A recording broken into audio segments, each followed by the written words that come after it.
Hello, my name is Dara. Welcome back. Today's nail design, I was 100% completely winging it.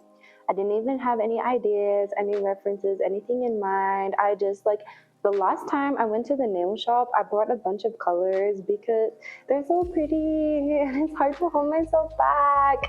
So I just wanted to use some colors that I never used before, completely winging it, no ideas, no references. See how we go. But just bear in mind, I'm not a professional. Yes, I did and like 1, 2 nail courses, but bear in mind, most of what I know is just home taught, watching other YouTube videos, everything like that.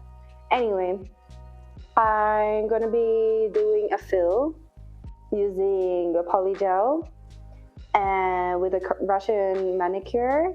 And yeah, I'm using kind of like an electric blue. So a fun electric blue nail design. And yeah, let's see how it goes. Let's just get into it. So first things first, I need to take off my previous nail design. So with a cuticle clipper, I'm taking off all of the charms, diamantes, all these bits and bobs that I glued onto my nail. And I can't lie, the lizard, that took some work to take off. I glued that on nice and secure. Anyway, with a kind of rough grit drill bit, I get to work with taking off all of the gel polish, the 3D nail art that I put on. And I can't lie, sometimes I feel like it's harder to take the design off than to put it on, mentally and physically. No. Emotionally, no, physically, because I don't know, it is time consuming to do the nail design, the attention to detail and everything like that, but then to take it off, especially with this 3D design that I had, I felt like I had to put in work to actually file it all down. But I figured it out in the end. Maybe it's also my technique. No, it could be that. Maybe I just need a little bit more practice with it. Anyway, the way that I do it is I'll do one half of the nail first for all of the fingers on my hand, and then I put my machine in reverse, and then I do the remaining half of the nails. You don't have to do it like this. You can just do one nail at a time. It's cool. I just find it easier rather than just switching it between forward and reverse. Who knows, however many times. I mean, no, it's like 10 times per hand, so 20 times at least. Ooh, it's a lot. I mean, it's not that hard, but I find it more convenient. You can do it however you want. It's okay. We're allowed to do what we want. Anyway, so basically I'm trying to make sure that I take off all of the gel polish of the design, and I'm trying not to file down too much of the polygel of my base layer and the extension, even though I'm doing a fill anyway, but just so that I'm not using too much product that I didn't need to use in the first place. Now I dust everything off and look at it, all clean and fresh. So before we get started on the fill, I want to push all my cuticles back and clean up and prepare my nail bed and everything like that. So with the cuticle pusher, I'm pushing it all back. I'm trying to do it gently. It doesn't look so gentle when I do it in the video. But I'm just pushing it all back and kind of trying to make sure that it's lifted. And once that's done, I use the flame drill bit and I'm putting it kind of under the cuticle because I'm using this to go under and also lift the skin up so that it's easier for me to cut later on. So I go under at the bottom of my nail, and then I'm also doing the sides. The sides help me kind of push some skin out of the way so I have as large of a nail surface for me to work off later. Once I'm done with that, I go over again with the cuticle pusher. You don't have to do this step again. I'm doing it for the hell of it. But just making sure that it really is nice and lifted. And now with my cuticle scissors, I can get to cutting.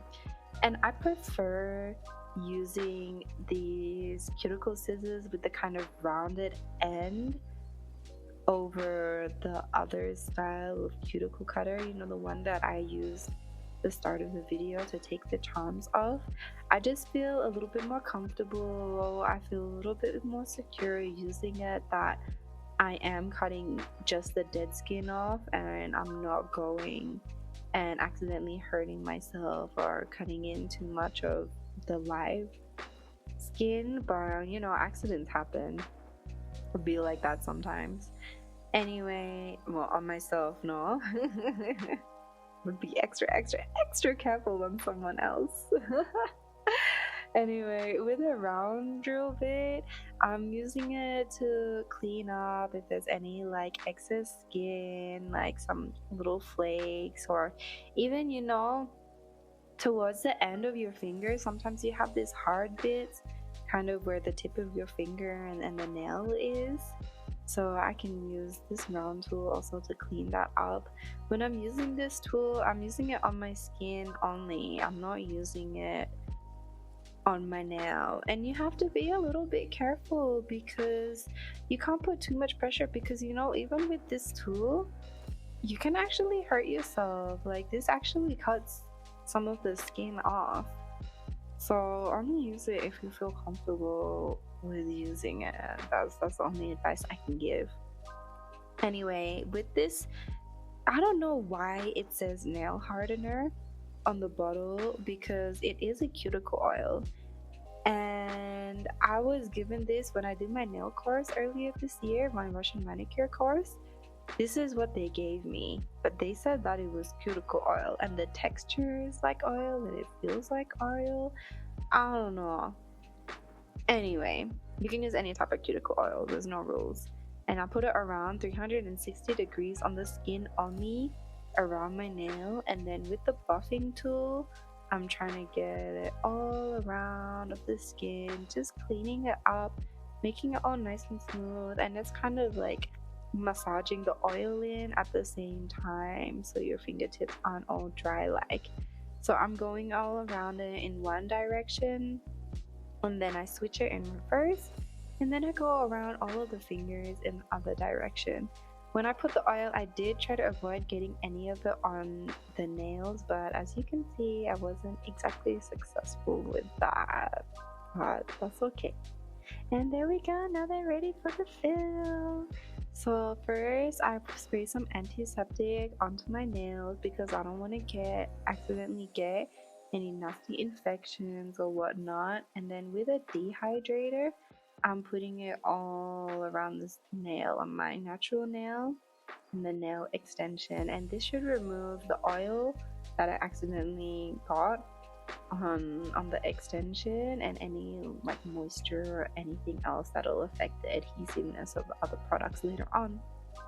Now with my bonder, I'm going over just on my natural nail only, so I'm using like a little bit, and then once I'm done with that, I get the primer, and all you need is a little blob, and I'm putting it kind of in the middle between where the nail extension and my natural nail meet. And now I can get started. I get a base coat and I'm putting it over my natural nail only. And yeah, it gets a little bit on the extension, but it's fine. I'm trying to smooth it out a little bit. The main focus is on the natural nail. And I don't know if you're supposed to do this because I wasn't taught how you're meant to do the fill with the polygel, but it makes sense to me to do this because when the purpose of the base coat is so that the product sticks to the base coat and the base coat sticks to the nail. So I figured if I don't use the base coat, then I have more likelihood of it to lift later on, and I really don't want to deal with all that. So whatever, it doesn't hurt to do that. And once that's all dry, I get all of my ingredients or materials that I need for the fill, which is the polygel, the sculpting liquid, and then my trusty brush, which has a spatula on one side and a brush on the other side. When I'm doing the fill, I don't know if you've seen my previous video where I did do the sculptured nails. So with the fill, all I need is like a much smaller bead, because all we're doing is mostly covering the natural nail, and then with the excess, we're smoothing it over the rest of the full nail. And actually, I find it a lot easier to do this compared to doing the whole sculptured nail, because you already have the form. You already kind of have a guideline of where you want to go, what you want to do, and the shape should be, pretty good from the filing and from the previous design, unless you're trying to like change it into a square tip or I don't know what else. But today I want to do an almond nail again, so it's easy. And when you're patting this out, when you're doing this, don't forget to keep your brush nice and moist so that none of this gel gets stuck to the brush. And don't forget to clean up your cuticles, because if you dry it and the gel is on your skin, you can develop these like gel allergies, and yeah, I don't think any of us want to deal with that. So for the colored polygel, you want to make sure, because of the pigment inside of the gel, you want to cure this for 120 seconds. Because of the pigment inside it, it just takes a little bit longer for it to cure properly. And once that's all done, I get some acetone, and there's kind of like a sticky layer left from the gel, so I get some acetone and I just wipe off that sticky layer. Now it's ready for me to file. We're still not ready for the nail design yet, and honestly, I feel like filing is the most tedious part about this nail process, in my personal opinion. But what do I know? I'm just a girl in the world that, comes to ideas and decisions off of my own life experiences. Anyway, so I'm using a drill bit at the start, and you really don't have to use a drill. You can do this all just with the hand nail file, because even regardless, I'm gonna go over this with the nail file anyway. But I'm trying it for the drill bit. I'm being careful. I'm just mainly shaping like around the cuticle to make it look like it's more coming from my nail, trying to make it look as natural as possible. And then I'm just doing a little bit of the surface. Once that's done, I get an 80 grit nail file, and that's where the hard work comes in. This is the long part that I'm like, ugh, why is it so long? But that's why it's important, no? Like when you're doing like the sculptured nails, or when you're doing the fill, if you try to use as little product as possible to get your desired effect, so that it's less time of you filing later on. Anyway, so my process of the filing is I'll do the edges, I'll do one side and then the other side, and then I'll do the bottom, because sometimes there's like all these funky bits from the filing at the bottom, and I really don't want that, even though personally I find it satisfying to peel off. Anyway, then I do like the top side of each side, and then lastly I do the top middle. And I'm just making sure that it's the shape that I want. I'm trying to make sure that the length is even between all of my nails. I want to make sure that it has the apex curve. And finally, once that's all done, I dust it off. And with the buffing tool now, this tool has two different grits on each side. So I first go with the rougher side on all of the nails, and then I flip it around, and then I use the softer side. This just makes a nice smooth surface for the nail art. And after that's dusted off, I get some distilled alcohol and I wipe off any remaining bits of debris, and there you go. Now finally I can do my nail art. So today I'm using this blue. I don't know exactly what kind of blue you call it. Could be cobalt blue, it could be electric blue, but it also could be royal blue. And I don't really see the difference between these blues. They look kind of similar to me. Oh my god. You know that TikTok of that girl who thought that she had a blue couch and then it turns out that she's colorblind because that couch was so gray? Imagine right now that's what's going on. Imagine if this wasn't even blue. Imagine if this was like red or something. But no, I'm fairly certain it's blue, right? Right? Now I'm doubting myself. Anyway, so for the nail design, I want to do a French tip on my pinky nail, and then I'm doing the full surface on my ring finger and my index finger. And I don't know, something about the gel, I don't know if it's the color or if it's the texture, but it kind of makes me want to eat it. Like, I don't know, I have the same feeling like with certain stones, for example, rubies. When I see them, I kind of want to eat them. I don't know, they remind me of candy or raspberries even. I don't know, but I kind of get why you need to be careful with toddlers because they just be putting whatever in their mouths. And obviously I won't because I know that's not good for me, but I'll be tempted. The intrusive thoughts, we can't let them win. So with my index finger, I'm doing a French tip again. And the way that I do a French tip is I'll do a dot on each side, kind of where the tip of my finger and the free nail meet. And then I do a dot in the middle and I make a little line just to, keep it symmetrical, or it's easier to see the symmetry. And then I draw a curved line and then I fill it all in. And then I go over it again with a second layer just to make the color a little bit more vibrant. Because when you're doing the gel nails, you want to make sure that the layer of gel is as thin as possible. And especially when you're doing something like a French tip, like to fill it in, I use, depending on what I feel like on the day, I either just use the line brush or I use the combination of the line brush and the nail brush.